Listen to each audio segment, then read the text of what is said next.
Luca, ci puoi raccontare qualcosa di te e di come sei arrivato a fare questo lavoro? Ho iniziato a fare questo lavoro a Castelfranco, all'albergo Al Moretto. Lì ho lavorato per 4 anni, facevo principalmente reception e da lì ho iniziato a fare accoglienza. Poi ho scoperto Castelbrando, ho iniziato a lavorare qui e mi sono sempre di più appassionato a questo lavoro, fino a che non sono venuto a conoscere l'associazione triveneta dei portieri d'albergo, le Cledor, che mi ha dato modo di iniziare il percorso per poter diventare un concierge chiavidoro. Ultimato questo periodo di aspirantato, una volta che il direttivo ha valutato la mia posizione, è arrivata la promozione a concierge Le Cledor. Le Cledor è un'organizzazione internazionale che accomuna circa 4.000 concierge che lavorano nei più prestigiosi hotel di tutto il mondo, quindi dalle 4 stelle in su. Che cosa fa nello specifico un concierge? La figura del concierge è incentivata a favorire l'accoglienza degli ospiti, quindi si occupa dell'accoglienza e soprattutto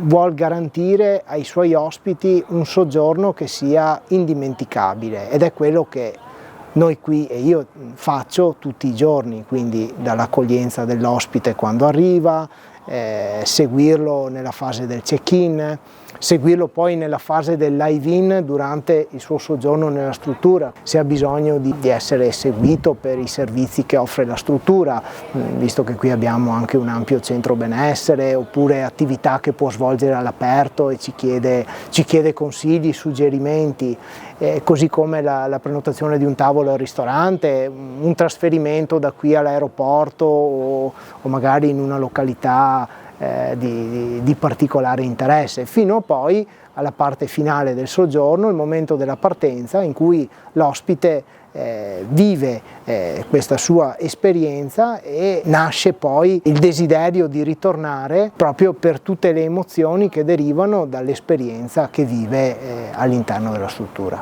Che esperienza stai vivendo in particolare qui a Castelbrando? Ormai sono 8 anni che sono qui a Castelbrando. Inizialmente ho iniziato occupandomi principalmente di attività di receptionist, quindi sono partito dal ricevimento, quindi vuol dire curare tutta la parte soprattutto relativa alle prenotazioni, quindi individuali, prenotazioni di gruppo, però ho sempre avuto un po' dentro di me il desiderio di voler approfondire questo lavoro, questa professione, oltre all'essere attratto dalla figura del concierge con le chiavi d'oro. Mi hanno sempre attirato e da lì ho iniziato questo percorso.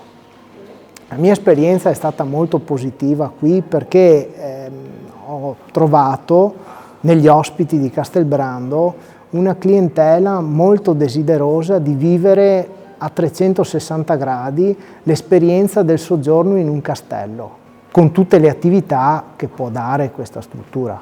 Quali sono le richieste più strane e particolari che hai ricevuto e come si risolvono le problematiche? Definire strana una richiesta è un po' difficile per noi, perché nessuna richiesta dovrebbe essere strana e non dovremmo mai dire di no, anche se ci sono delle richieste che alcune volte sono irrealizzabili. Ricordo una volta un ospite che voleva da qui avere un elicottero per raggiungere un rifugio disperso qui sopra vicino ai loft, che era una cosa irrealizzabile anche perché non c'era lo spazio per far atterrare un elicottero. Però quello che posso dire, noi dobbiamo sempre cercare di realizzare qualsiasi richiesta e qualsiasi desiderio dei nostri ospiti, e laddove proprio non sia possibile dobbiamo quantomeno onestamente adoperarci al massimo per farlo capire all'ospite e poi per trovare subito un'alternativa. È molto importante in questo lavoro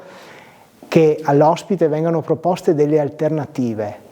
È quello che l'ospite vuole, l'ospite che ha bisogno di sentirsi coccolato, vuole essere seguito e vuole che gli vengano proposte diverse alternative. una buona gestione delle lamentele, quindi sempre con un ascolto attivo, propositivo. Qui diventa molto importante anche il lavoro di squadra. È necessario, soprattutto in una struttura come questa, la sinergia che ci sia tra i vari reparti. Questo può far sì di risolvere qualsiasi lamentela e nel più delle volte una lamentela ben gestita può far sì da creare un ospite che divenga nel tempo fidelizzato. Questo è una cosa realmente accaduta che posso darvene la prova per esperienza che è già capitato.